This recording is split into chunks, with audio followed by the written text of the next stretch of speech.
Torah Guardian, speaking the absolute truth. Torah Nation. Shalom, shalom, shalom. Yasharal and Yahudah, grafted in Gentiles into the body of Hamashiach. Listen, we're listening to none other than Hezekiah. Song is entitled The Most High. I don't own the rights to this music. We serve a living allure. He is Yahuah Zabaoth. Yeah, he is Yahuah of the armies. There is nothing that will ever conquer or destroy him. He is sovereign.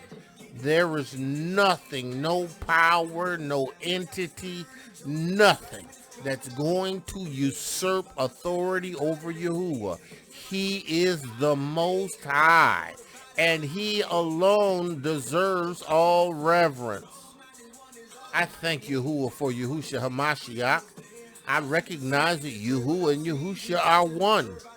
I give Yahuah praise for Ruach HaKodesh, because they all function with the same purpose, to establish Yahuah's precedence in the earth. I give Yahuah praise. There is nothing that can come against him. There is nothing that can come against us who are in his witness. Yahuah, I give you praise for this witness. I give you praise for Yahusha HaMashiach, our kinsman redeemer. He who you sent to die, to be a propitiation for our sins. Yahuah, I appreciate you for Yahusha HaMashiach. Yahuah, I pray that you would take the reins of my lips and the reins of my tongue and reign. Yahuah, I pray that you would speak through me, Yahuah, by your Ruach HaKodesh, that you would take the preeminence, have dominion over my lips, have dominion over my words. Yahuah, in the name of Yahushua Mashiach, I can't cause anyone to stumble. I can't cause anyone to come up lame. I can't be that one that caused people to be turned out of the way. Yahuah, in the name of Yahushua Mashiach, I pray that thou wouldest keep me from this. Yahuah, I know that there's responsibility in bearing your word. Yahuah, I submit to you and acknowledge that I can't do it without you. Yahuah, so I pray that you would take the reins. I pray that the words of my mouth and the meditation of my heart would be acceptable in thy sight. The word that I speak would be spirit and life, that it would resonate in those who have an ear to hear, those who desire your word, your Basora, your Torah of truth. Yahuah, I recognize it's not for everybody. I recognize everybody won't receive this word. But Yahuah, I give you praise for those who will, and those who will be established in this witness. I give you praise. Yahuah, in the name of Yahushua HaMashiach. Listen, we got the Most High. We have the Most High. Again, the song is entitled The Most High by Hezekiah. I don't own the rights to this music. Listen, when you recognize that you are Yahuah's, that Yahuah, Yazabao of the armies, is the Most High, and you are his. Now, you can only claim this, right? You can only claim to be his people, right, if you are established in his witness. It's the only way. Right. It's the only way, right? This covenant that is established in blood is established in the blood of Yahushua HaMashiach, who became the Lamb of Allure, who died for the sins of the world, those that are in the world that would receive his witness. Yahushua has paid the ultimate price, right? His life. Because, in the old covenant, it was a life for a life. If you took a man's life, your life was required. It was a life for life. Yahusha became the life for the life. But not just for my life, but for those who would receive the witness of Yahuah. Those who would receive the witness of Yahuah, allure, right? Yahusha died for. He established them as possessions of the Most High. See, so I am belonging to the Most High. Yahushua HaMashiach has purchased my Yeshua. He is my kinsman redeemer. I am his bride. Listen, listen, listen. I belong to Yahuah. I belong to Yahusha. I belong to the Ruach HaKodesh. Yeah, these three are one. They testify to the witness in the Shamayim. Listen. Man of Yah, woman of Yah, we're going in. Now, we left off in 1 Corinthians, I believe it was the 8th chapter. Now, I did the 8th chapter already, but it was not accepted by YouTube. So, right, I am going to have to do it again, which is not a problem to me, right? We understand that Shaul is dealing with the assemblies in Corinth, of which they are carnal. You know, they're carnal. You couldn't talk to them. It's spiritual, right? And you got to understand that this is one letter, right? It is established. He is established in the first chapter what it is he's addressing, right? He's addressing some issues that has arisen, right, as a result of carnality in the assembly, right? You know, you got people arguing over mores. You know, I am of this more, I'm of that more. My more speaks more eloquently than your more.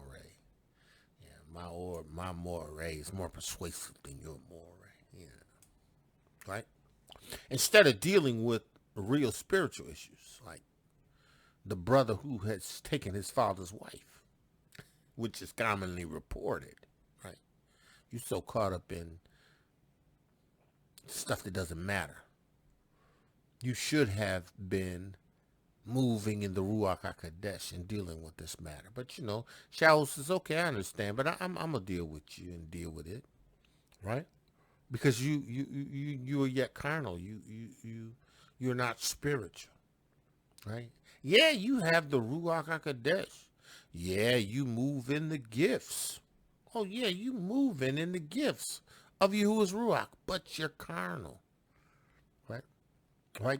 You haven't disciplined yourself in this witness. You haven't disciplined yourself in the word of Yahuwah. You haven't disciplined yourself in prayer and fasting, right? You haven't disciplined yourself to manage your nefesh, right? Your nefesh has to be managed by the Ruach of truth and the Basor and the Torah of truth, because that is what's got to be renewed, right? Your nefesh, you know, your emotions, your way of thinking, you know, all of these things that are affecting, right, you in this natural house, right, that it's not regenerated, right, because your nefesh has the experiences of the former man whom Yahusha has purged you from, right? But that nefesh has to be constantly worked on, dealt with, right? It has to be disciplined. It has to understand the necessity of prayer. has to understand the necessity of fasting. It has to understand the necessity of reading the Besorah and the Torah. And by allowing yourself to become disciplined, right, you are not now caught up in arguments that are empty and worthless, right? Right? Because Yahuah calls mores, and no more is alike, right? No more is alike. Listen, no more is alike, right? There are traits, there are characteristics that may be similar, but Yahuah calls a more because he has a purpose for that more. He's got a people for that more, and the people that more speaks to will gravitate to him and still hear the same word that another more has, that people gravitate to that more, and they're both established by Yahuah. You know, time to be arguing over ridiculousness. Right? You're caught up in stuff that don't even matter. Why? Because you're carnal. Because you're yet a babe. You know, well, I'm walking in, and I should be able to discuss with you ruachal things because you have the gift of the Ruach HaKodesh and you're using the gifts, and you know, but yet you're carnal. I gotta tell you to stop it, because you're like a baby. You know, your baby got constantly telling, don't do that. Don't do that. No, stop. No, stop that. Don't do that. No, stop that. So, you know, I gotta tell you to stop it. Stop that foolishness. Stop it, because that's carnality. That's carnal. That's carnal. Yeah, you're doing that because you're not spiritually mature, right? You're not discerning the things that are necessary, right? So, you know, Paul talks about everything. He talks about, let's recap a little bit. Right? You know, he talks about morality, you know, how he talks about how, you know, Yahuah has servants, right? You know, and Yahuah has people to judge. And you know, listen, man, I don't want to hear another Maury say something about we shouldn't judge. What? You bumped your head. Look, it must begin first at the house. That's why he says select from among you men and women. That is not a part of the situation or the problem or the issue, and have them judge righteously. You got a brother up in the church and he doing wrong. Look, somebody got to judge that. You know, you got a sister up in there causing division and strife. Somebody got to judge that. Judgment is necessary, right? It's not judgmental, because it's different, right? But judgment is necessary. It's necessary to render a decision where there is conduct that's inappropriate. There's necessity for judgment, right? Right? Judgmental, right? Judging other people without having first reviewed your conduct, right? Right? Right? Making someone else lesser, right? And you better, even though, right, you are no better, right? You judgmental, right? That's not what we're talking about. Judgment is necessary. You have to judge sin. Oh, well, you ain't my judge. You are my judge. Listen, you might be better off having me your judge. You know, you look, because if you don't want to hear me, who Yahuah has placed on the arets to speak concerning the Torah and the Besorah of truth, listen, what make you think you're going to hear him? And you're not. And he knows this. And he going to judge. You know, Yahuah's judgment is swift. Sometimes it lingers, right? Comes with pain and agony. So, right? So he's talking about, there's times and place for judgment. You got to deal with immorality in the body, in the assembly. You have to deal with immorality. You cannot let immorality linger. Immorality can be pictured as a bushel of apples, right? All of which are good, right? But one of those apples in the bush starts to turn, right? Right. Now, if you don't remove that apple from that bushel, it's just a matter of time before that decay process begins to spread amongst the other apples, right? So what you need to do, right, is you have to judge that apple.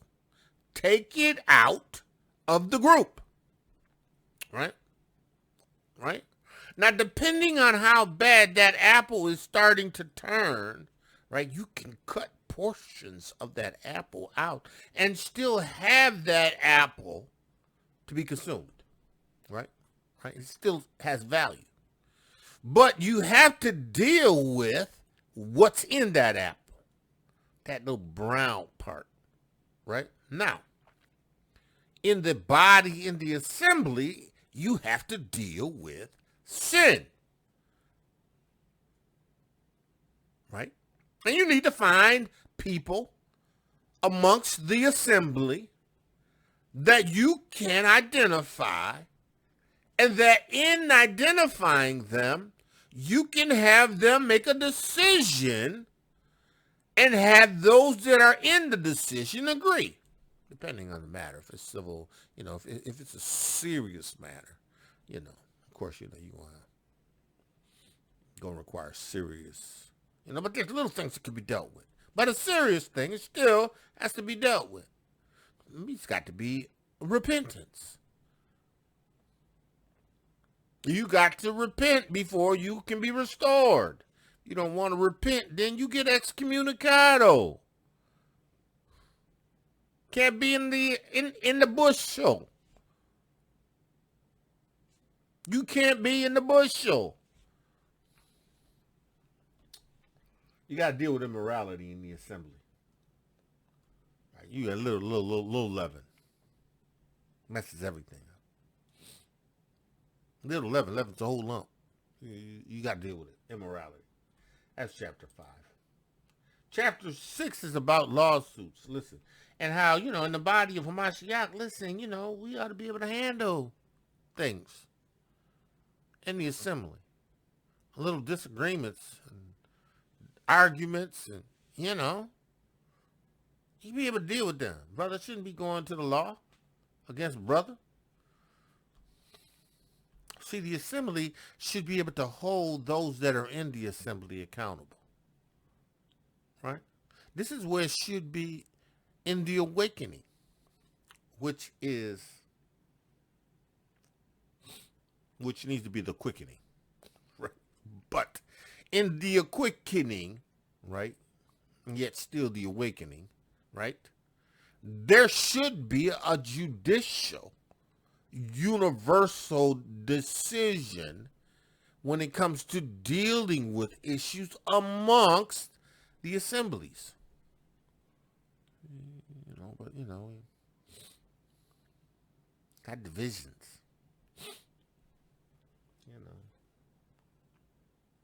Everybody think that they right.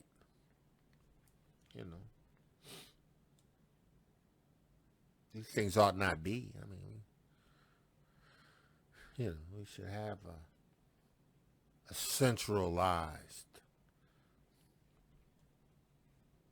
assembly where decisions are made in reference to the entire body. Should be. Should be the goal. In the awakening, in the quickening. Start to collectively come together. The nation of Israel. and begin to understand what scriptures, teachings, and disciplines that are in Torah and Basora that we're going to universally enforce. But, you know, Yahuah said y'all should be able to decide and do things, but you can't, so I'm just going to deal with it when I get there. Y'all going to your brothers, calling the police on your brothers. Now listen, if your brother does something that violates the legal law, right, then your brother is responsible to the legal law. If you have a brother or sister in the church, in the assembly, that has violated the law, right? Like violated the law. Ain't no such thing as snitch. Ain't no such thing as we don't snitch. We don't stand for right. What is that? If there's a violation of the law, then to Caesar you got to go. Because you violated Caesar's law. But if you did something in the assembly amongst the brethren, then it could be dealt with. Right? Right? You're a brother in the assembly, right? And you beating on your wife. She can go to the law. She can come to the assembly. See, and them good brothers should straighten the brother out.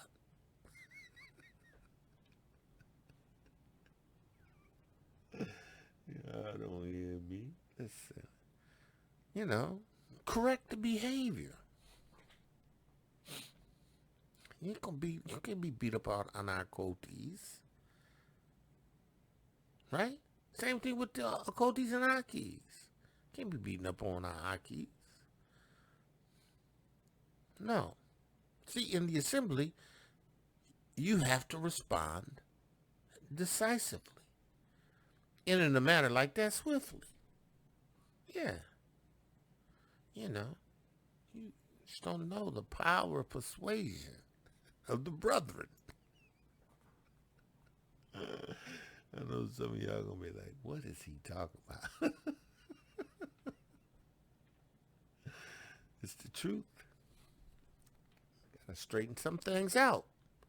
But again, if it's outside of the parameters of the assembly, and it requires Caesar's actions, right? Then you gotta go to Caesar. You gotta fall in the hands of the judge, Caesar, right? All right. So 7th chapter starts teaching about marriage, right? And how we have a responsibility to one another, right? In marriage, right? You cannot defraud one another. You can't withhold intimate relationships because you're mad. You can't be having a headache all the time. You need to get to the bottom of the issues that you may be having, and you got to deal with them. You need to get with some of your occultes or your emas, right?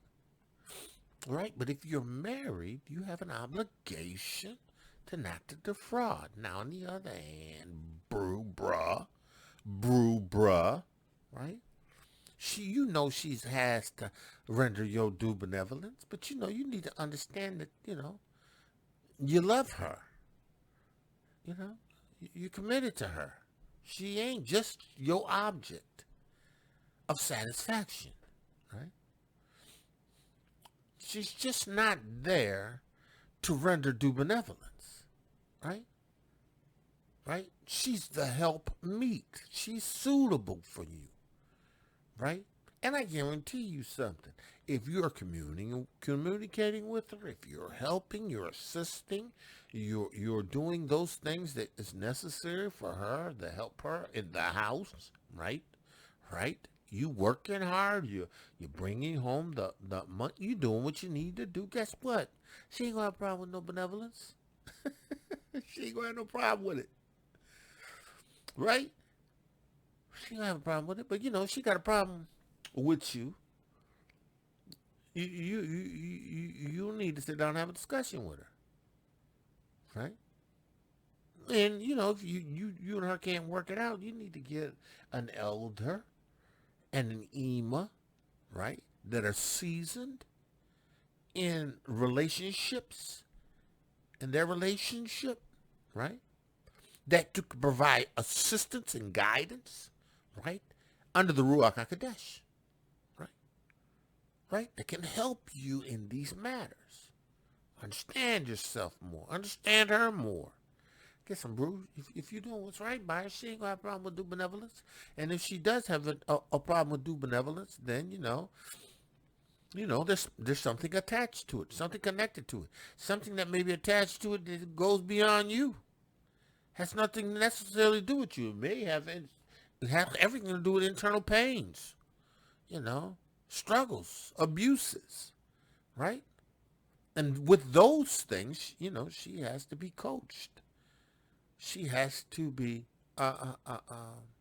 supported by emas, by elders, right? She has to establish the spiritual discipline to help change the way she thinks. She has to continue to be renewed in the spirit of her mind, and you have to understand that this is a process, right? So understand it's a process. But you married her. She done had the kids, right? She's the mother of your children, right? Your congregation. Some of y'all got a congregation. Start your own assembly. Listen, right? So at any rate, right, you have to understand there's factors that are there. You got to understand them. You got to learn to understand them. And you got to deal with them, right? Right? And then Paul goes to talk about, if you married and, your husband is dead, you're no longer bound to him, Shaul's like, look, if you got the capacity to be like me, I ain't saying that it's a Torah, but I tell you this is a commandment, but considering the nature of the times and what we're struggling with and the assemblies and the persecutions that are arising, listen, it might be better off not to be married. Because now you got to care for your husband. And then you got to have kids, because you don't want kids, but you got to care for what's going to happen with your kids. See, but if you're like me, you ain't got that problem. Right? Shaul says again, this is me, this is my gift. Right? And if it's your gift, it's okay. You don't have to be married. You don't have to have kids. Right? If your desire is to Yahuah, let your desire be to Yahuah, right? Yeah, let your desire be to Yahuah, right? Not like the Catholic nuns.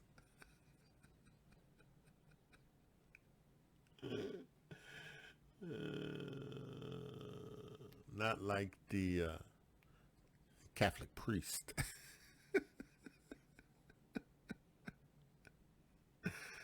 Not like that. They don't have a good track record. They really don't. They have an outward sign of piety. Right? But there's a lot of hidden things.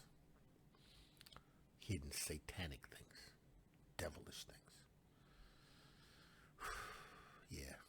Yeah, just to read some research on some of these convents and these orphanages run by the Jesuits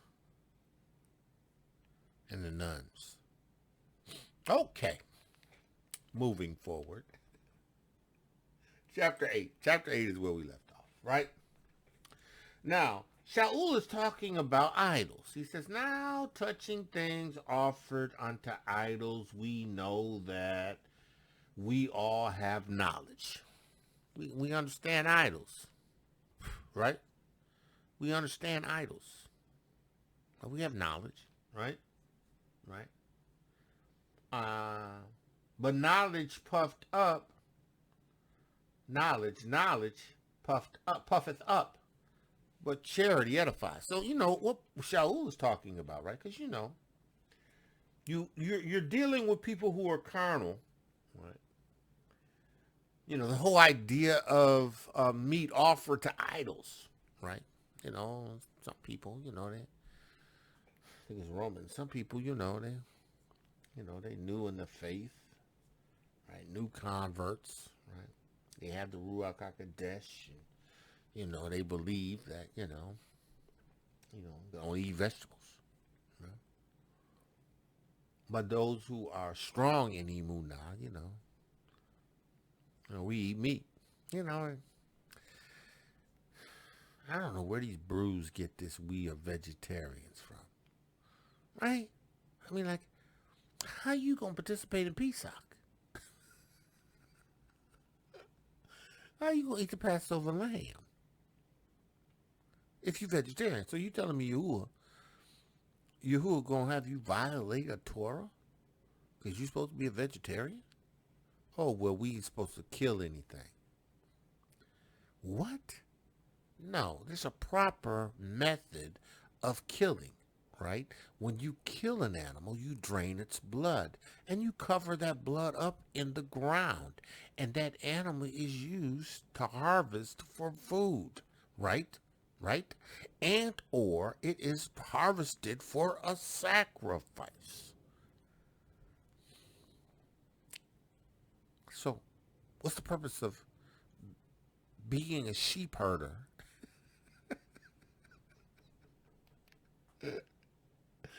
What's the purpose in herding cattle?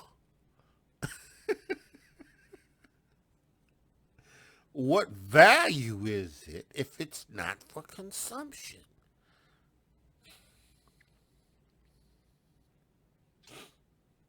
Tell you, Bruce.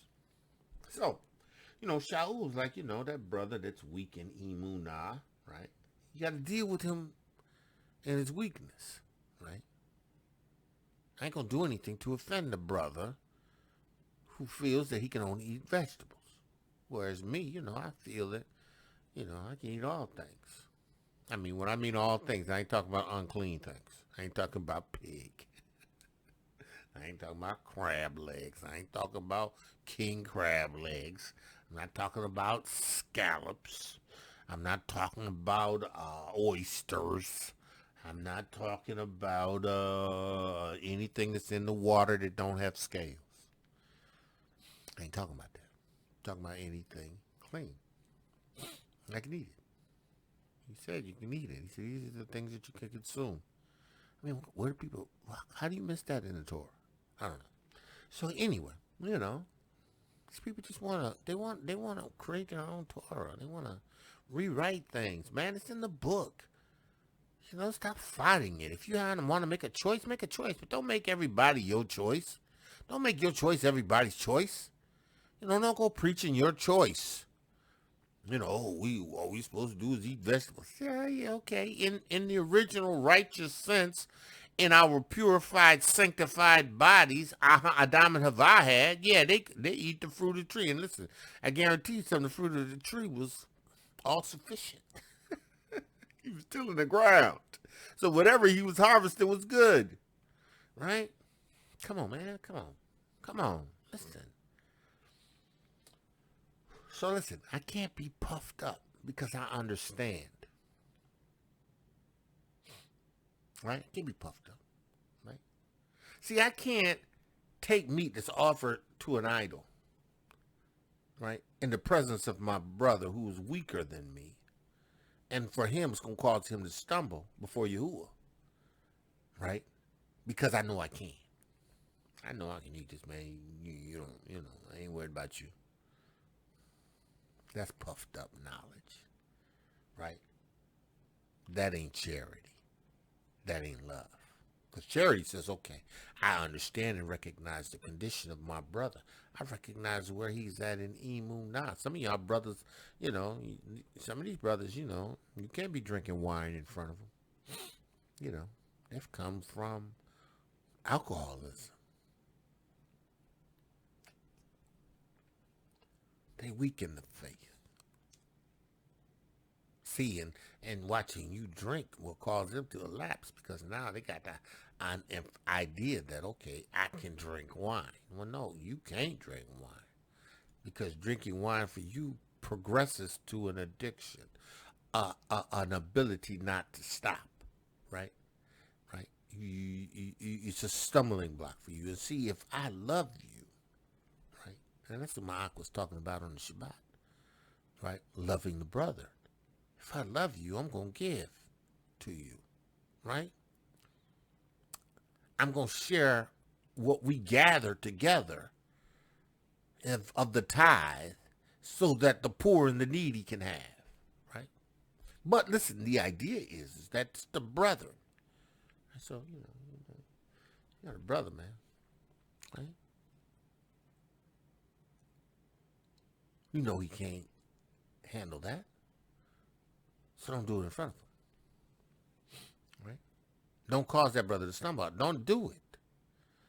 Because see, Yahuwah's going to hold you accountable.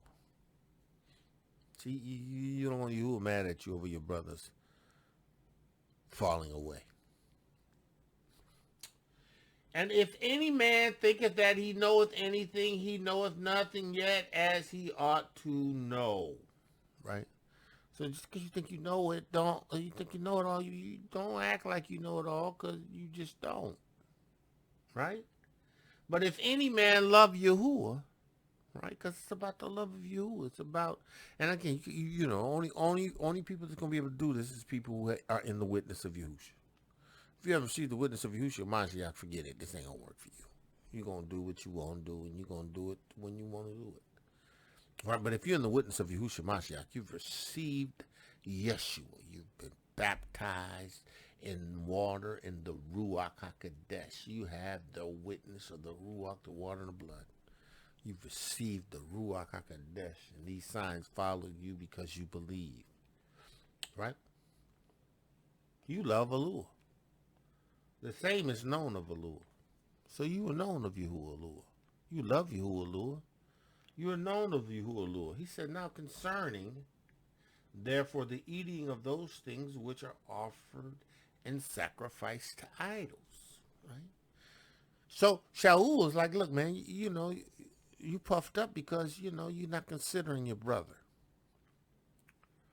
You're not considering those that are weaker in Emunah, right? You're not considering your actions and how they play out and affect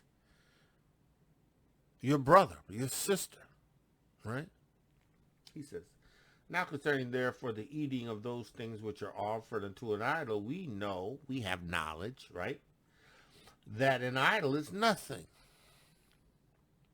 See, Shaul said, now as touching the things offered to idols, we know that we all have knowledge, right? We know. Right? Now he says concerning those things which are offered to idols or sacrificed unto idols, we have knowledge that an idol, nothing. Right? We know an idol is nothing. We know it now. You were Gentiles. You held to a Diana. To these elves that you served in the lands of the Corinthians. Right? You know these idols. You said render sacrifices to them, but then, you came into this witness and you recognize there's only one true Yahuah-Allure who sent his son Yahushua HaMashiach to be the propitiation for your sins. And you've received that witness and you now identify with the one and true most high allure. Right? So you know that the idols ain't nothing. They bringing sacrifices to these wooden, stoned, nothing. Laying up them lamb chops. Nothing. Right? He says, we know that an idol is nothing in the world. Nothing. Right? And that none other allure but one, Yahuah-Allure. Right? Right? We know there's only one Yahuwah, one allure, right? For though there be that are called the allures, right, Elohims, gods, whether in the Shamaim or in the Arets, as thereby gods many and lords many. So he says, listen, you got all kinds of idols. You got people bringing sacrifices, all kinds of idols. All kinds. Just sacrifice. Idols. All kinds. Right? Howbeit, not in every man the knowledge. So, we know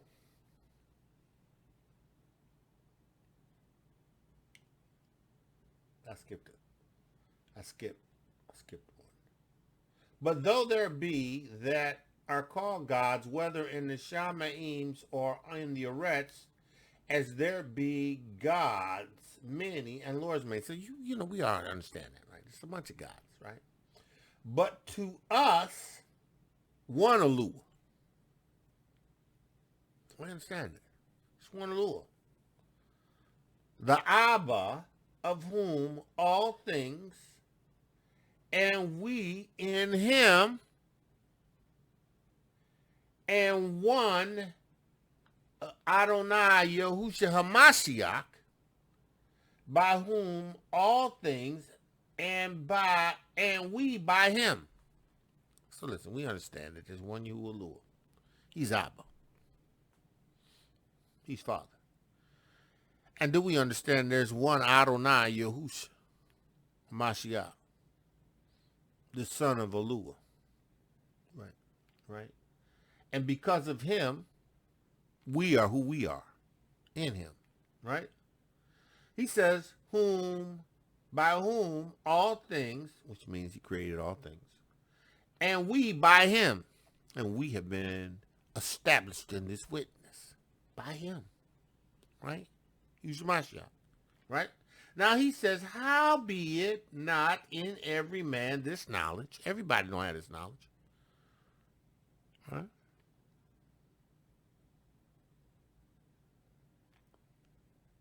Everybody don't have the knowledge, right? Because they clinging to these idols, all sorts of idols.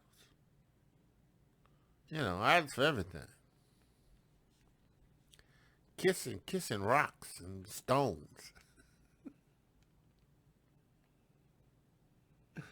Kissing crucifix.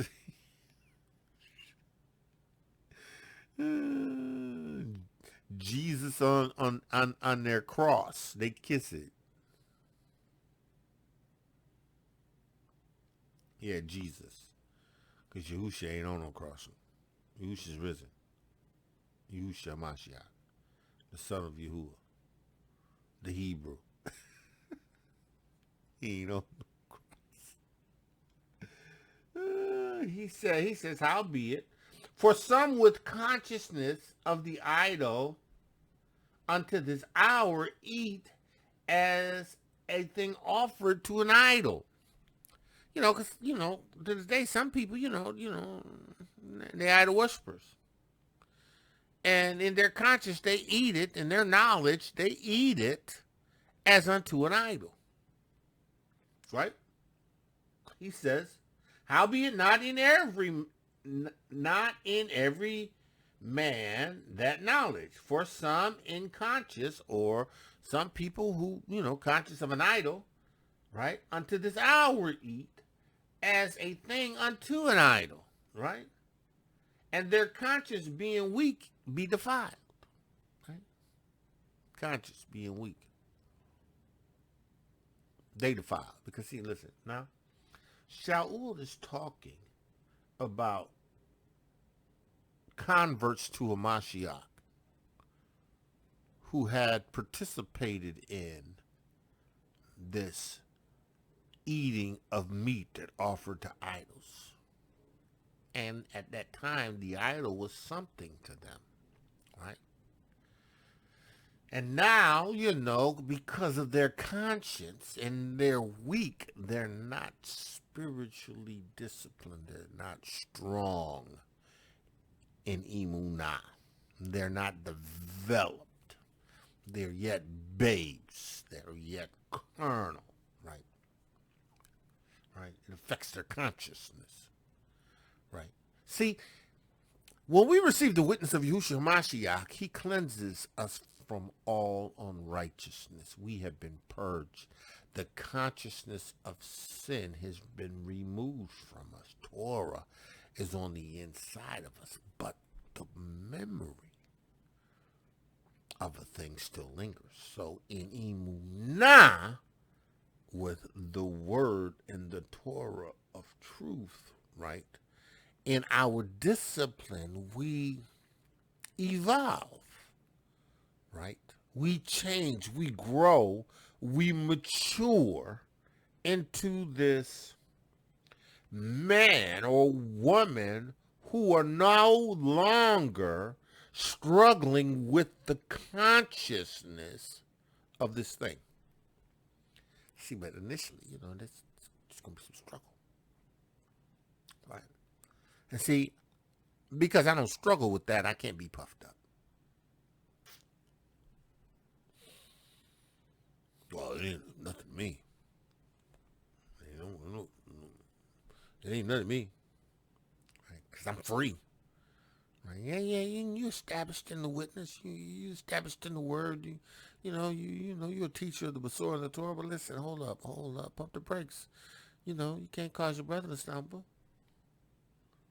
You got to love him more. Seeing, in this witness, man, you got to have the Ruach HaKodesh, because the Ruach HaKodesh is what's going to give you the capacity to love. When Yahushua was talking to the disciples in that 14th chapter of Yehukanan, he was talking about love.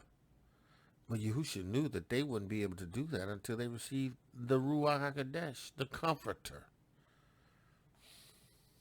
Upon receiving the Comforter, upon receiving the Ruach HaKodesh, the water and the blood, they could be established and therefore move forward in love, right? Move forward in the love of Yahuwah, demonstrating his love, right? And that love ain't puffed up. That love is not going to exalt my flesh above my desire, my soul, even my place of liberty, to a place where, when I'm with my weaker brother, I have no regards. That's not love.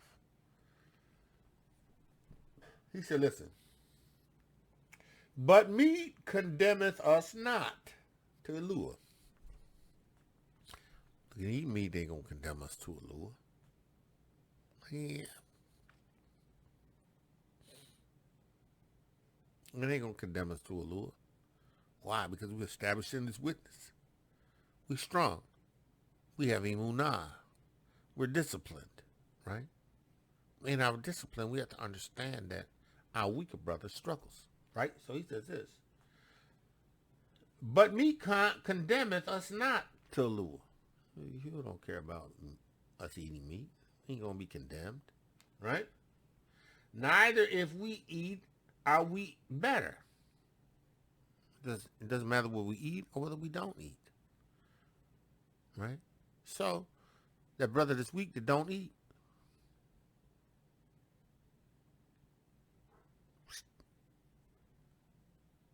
doesn't matter to you or Lua, right? He says, neither if we eat not are we any worse. Right? So listen, bro. Hey, you eating at the Golden Arches. You drinking coffee from Starbucks.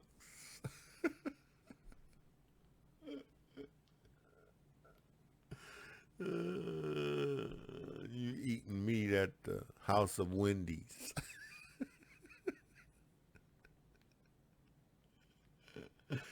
You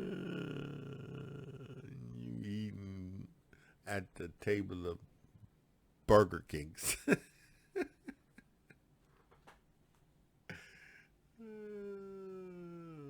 Crab Shack.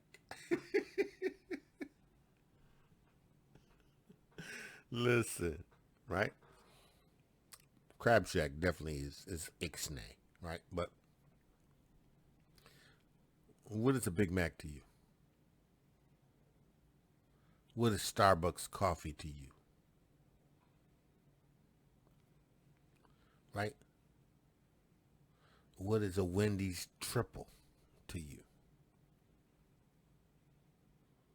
What is a quarter pounder with cheese with you? Now, granted, I don't consider those healthy foods. I really don't. And you consider the source. But, right? Think it this way.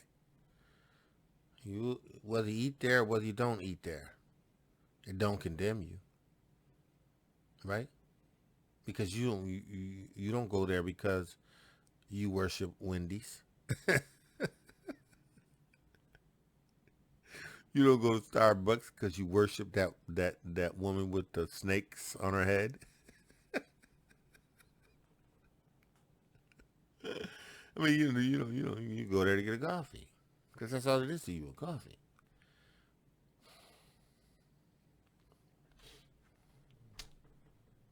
That's all this is, a coffee. He said, "But meat commandeth us not to allure. Neither if we eat are we better, neither if we eat not are we worse." Some of these places, you know, first of all, they're filthy, right? Shady, filthy, right? Secondly, right? Sometimes, don't even look like what it's supposed to look like.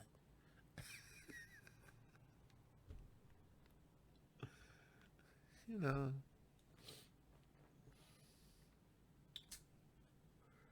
he says, if we eat not, are we the worst? No. Right? You want to eat a Burger King, you eat a Burger King. I don't want to eat a Burger King. Now, Five Guys.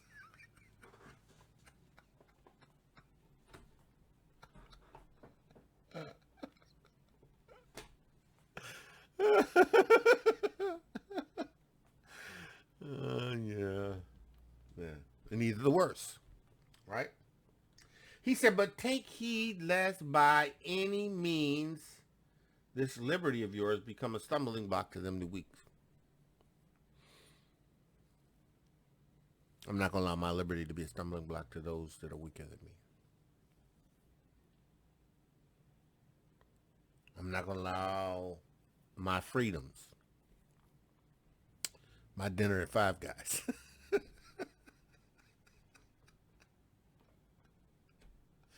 Yahuah, it's comical. It is. It's comical. It's comical. It's comical. But there's a righteous point here, right? I'm not going to do it if it causes my brother to stumble. I'm not going to do it if it causes my sister to stumble. Right? He says, I'm not going to take this liberty, right? If it means that in taking this liberty, I'm causing my brother and my sister to stumble. Because you know what? What's Five Guys? I don't need Five Guys.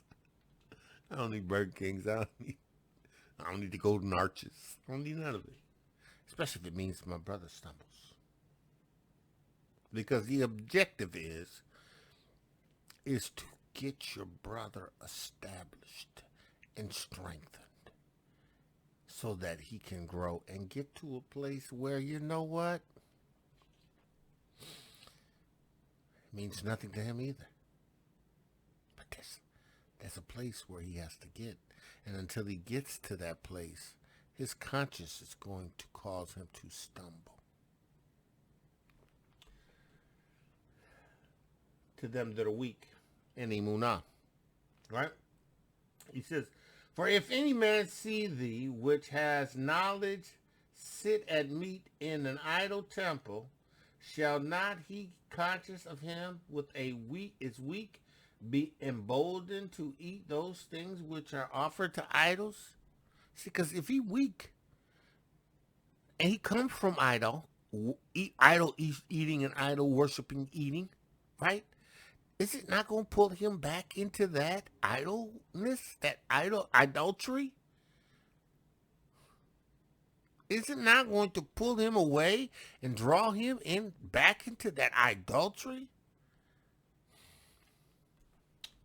See, now, we don't necessarily deal with it in that manner, because idolatry and temple worship, and idol worship and sacrifices and eating sacrifices, this is pretty much, it's fast food. Right? But see, we can't put ourselves in a position, right? We can't put ourselves in a position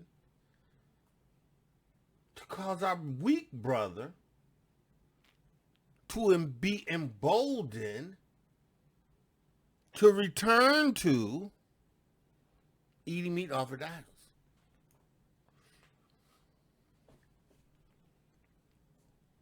See, it's all about you understanding, right, what it means to demonstrate love. Right? I ain't talking about that ooh-ah feeling. I'm talking about love in action. You love your brother, so you're not going to do anything that causes your brother harm.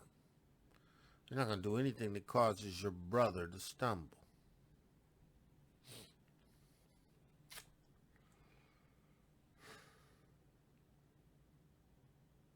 He says, and through thy knowledge shall the weaker brother perish for whom Hamashiach died. See, because you understand it ain't nothing for you to eat at the Golden Arches. Right? But your brother comes, he sees you eating there. He came out of that. He said, what are you doing in there? Well, I can eat there too. Then why I gotta be concerned about this Mashiach thing? I mean, he eating in a place where idols are sacrificed and worshipped. But see, you ain't eating there with that intention. And you know, you understand what you're dealing with. You know, you just in to get some lamb chops or ribeye steak. But see, your brother, man, that used to frequent that place. He used to worship and eat there. Yahuah-Yahusha the Mashiach died for. Who's weak. He doesn't have the spiritual discipline. He's developing his spiritual discipline, his character. He's developing these things. And see, you don't want to be that cause him to stumble. You don't want to be that cause him to come up lame. You don't want to be that causes him to be turned out of the way. Mashiach died for him. You don't want to be that guy. You don't want to be that girl, that woman. You don't want to be that person that causes a brother or a sister to stumble. You don't want to be that person. He says, but when ye sin so against the brethren and wound their weak conscience, you sin against Yahushua Mashiach. See, so because you decide to take this liberty because, you know, you puffed up, it don't mean nothing to you, but your brother, he sees it, right? You sinned. Listen, you're accountable to your brother. You're accountable to your sister. But when ye sin so against your brother, because you sin against the brother, because your brother was weak, and you caused your brother to stumble because of what you did. Yeah, it don't mean nothing. You didn't sin because of you eating it. You sinned because he saw you in there.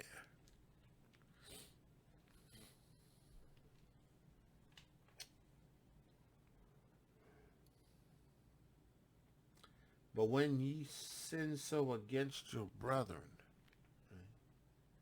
and wound, you will wound their conscience. I don't want to wound anybody.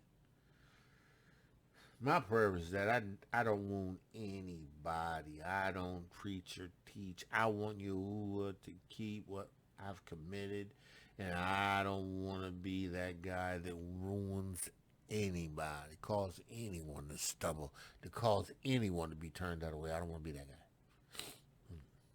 Not me, right? He says, but when you sin so against the brethren and wound their weak conscience, right? You sin against a Mashiach. You sin against a Mashiach. You don't want to sin against a Mashiach. Wherefore, if meat maketh my brother to offend, right? I will eat no flesh while the world standeth.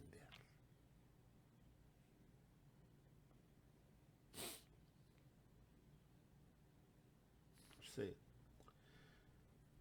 I will eat no flesh while the world standeth, lest I make my brother to offend.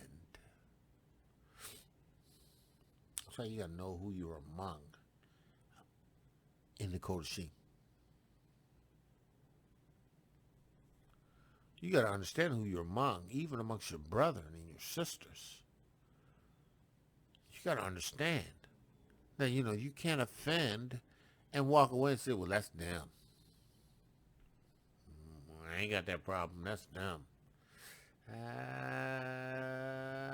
But when you sin so against your brethren and wound their weak conscience, ye sin against a Mashiach.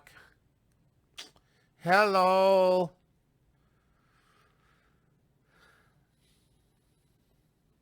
The idea is you have to prefer your brother above yourself. You got to demonstrate your love to your brother, because that's what the Mashiach expects. That's what Yahuah expects. He's giving you the capacity to do it in the witness. Right? You have his Ruach HaKodesh on the inside of you. Right? You can love in the Ruach HaKodesh. But you gotta do this. You can't be puffed up. That's them. They need to grow. Yeah, they do. And you need to help them. Don't offend. Man of Yah, woman of Yah, that's the entire 8th chapter of the 1 Corinthians.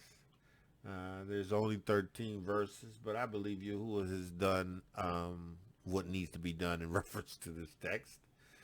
Yahuah, I give you praise for your word, your Basor, your Torah of truth. I thank you for the truth. You said they shall know the truth, and the truth shall make them free. I thank you the truth is in the witness of Yahushua HaMashiach, and in that witness comes liberty, our conscience being made free from sin, purged, clean.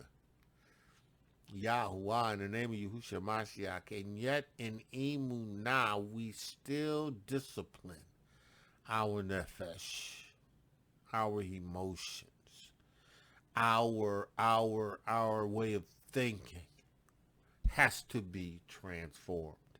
And Yahuah, I pray right now in the name of Yahushua Mashiach that you would transform the hearts and the minds of those that you have chosen that have an ear to hear. And I thank you for this witness. Yahuah, let the words of my mouth and the meditation of my heart be acceptable in thy sight.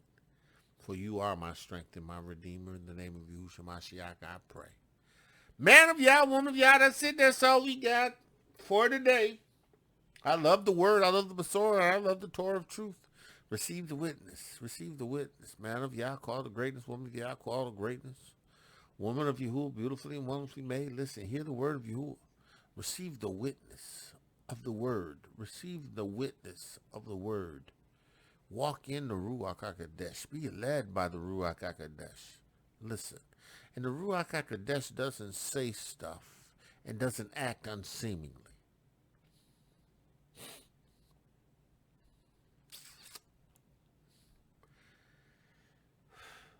The Ruach HaKodesh in you demonstrates the love of Yahuah in you, and it is expressed, it is displayed before your brethren.